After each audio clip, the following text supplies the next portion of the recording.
दिनैसो एसे free guys स' दिनै सावरायनो गोनां खोथाया बेल'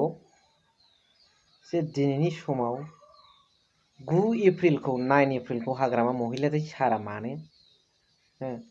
सिङाव मा दं मानि थाखाय प्रमद बर' थैनाय सान मिडियायावथ' नोंथांमोना नुनो मोनबाय भिडिअ क्लिप्स नुनो मोनबाय आरो बिथांमोननि आयुआ इउपिपिएलना 5 मान्थसल'सै बेखौबो मिडियायाव मिथिबाय नाथाय आन्दोआव मा दं बेनि सोमोन्दै दिनै ससेब्लाबो नोंथांमोनजों सावरायगोन लोगोसे जोबनाय फारसे आङो प्रुफखौ हैगोन स' hello' everyone one second welcome back to the channel दिनैनि गोदान भिडिअ नोंथां बयखौबो गोसो गोथारै बरायदों लोगोसे आसा खालामो इसोरनाव नोंथां बयबो मोजां दं मोनसे खोथाखौ आंनि बिबेकजों आङो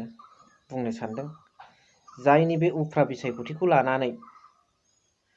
जिनाहारि राजखान्थि जिनाहारि पलिटिक्स जे खोथा मिडियानि गेजेराव ओंखारलायबाय थादों बे जोबोद मुगैथाव जोंनि गेजेराव बे पलिटिक्सआ मालाबाबो फैनो नाङा जे जाय पलिटिक्सनि गेजेरजों गिदिर गिदिर देशखौ उन्नतिनि लामाथिं लांबाय बेयाव मोनसे गुबुंले पलिटिक्स जोंनि बाय इलेक्शननि थाखाय उफ्रा बिसायख'थिनि थाखाय जे जिनाहारि पलिटिक्स बे सोलिदों उमुक पार्टिना उमुक मेम्बारा उमुक लिडारा होनलायलायनाय उमुकजों भाइराल बेफोरबायदि जाहाथे दाजाथों बेफोरखौ इयुन जोलैया लानांगौब्ला आरो लानो गोनांथि गैया इयुन जोलैनो बिदि खिन्थानानै होयोबा इयुन जोलैनि थाखाय बेखौनो मोजां मोनसे गोहोम खोख्लैथावथाव जानाय नङा बेखायनो बेफोरबायदि जानो नाङा डिप्ल'मेटिक पलिसिनि गेजेरजों मा हायो बेखौ बानाय फर्मुलाफोरखौ उन्दैफ्रा इयुन जोलैफ्रा बासिना लागोन मा होनो रायजो राजाफोर लोगोसे जाय खोथाखौ प्रमद बर' सारा मिडियानि सिगाङाव बुंबाय बे भिडिअ क्लिप्सखौ आं दामनो गोनांथि गैला नोंथांमोना मिथिखाबाय 8 एप्रिलाव बिटिआरनि गोहोआ जोब्बाय इलेक्शन जानोसै कड अफ कन्डाक्ट जानोसै बिनिफ्राय जेला जोब्बाय आरो बिटिआरनि एग्रिमेन्टनि जेनाखि दफा बे आखरे आखर पालन खालामजायाबा प्रमद बर' सारा सोरनिबा मिनिस्टारनि लांगोनायाव सुइसाइड जानानै थैगोन बे खोथाखौ लानानै बुंदों नङा होमबा हाग्रामा सारा दा थारैनो बिथाङा थैमारगोन ना थैमारा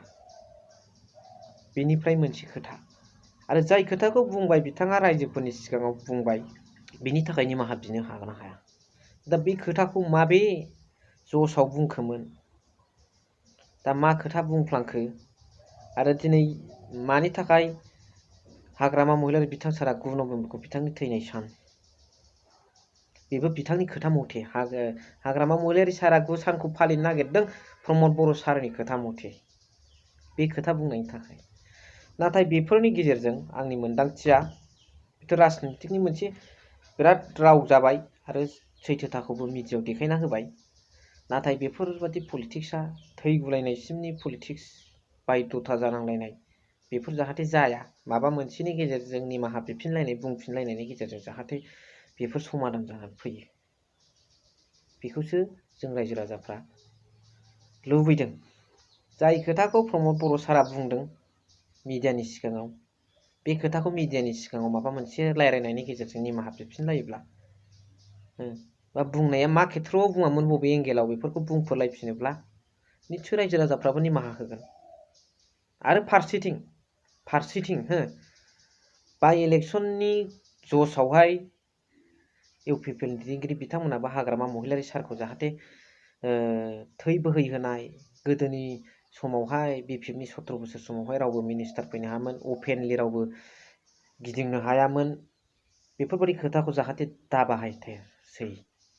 बे आरो बेफोर बादि नांलायबाय थानायावनो जोंनियाव खौसेथिया फैनो नागिरा बिसोरबो गंबायलाया आरो बेयावनो मालाय बै खाबु फलाना चान्सखौ लागासिनो लायो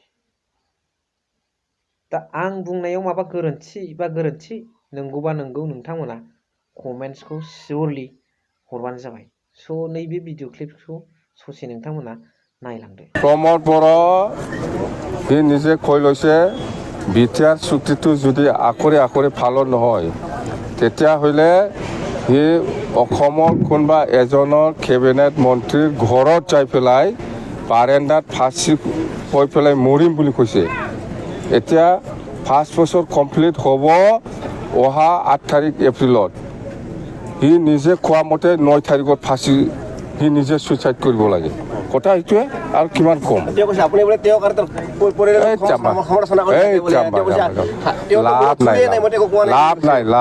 লাভ নাই প্ৰমোদ বড়ো আপুনি নিজে কথা দিছে বিটিআৰ চুক্তিটো যদি আকৰি পালন নহয় তেতিয়াহ'লে অসমৰ কোনোবা এজন কেবিনেট মন্ত্ৰীৰ ঘৰত যাই পেলাই এই বাৰেণ্ডাত সুইচাইড কৰিব বুলি কৈছে এতিয়া 8 তাৰিখ এপ্ৰিলটো 5 বছৰ কমপ্লিট হ'ব 2025 8 তাৰিখ এপ্ৰিলটো 5 বছৰ কমপ্লিট হ'ব এতিয়া 9 তাৰিখত সুইচাইড কৰিলে হ'ল দে स' एसेखिनियावनो दोनथ'बाय भिडिअखौ थेंक इउ फर वाचिं लाभ इउ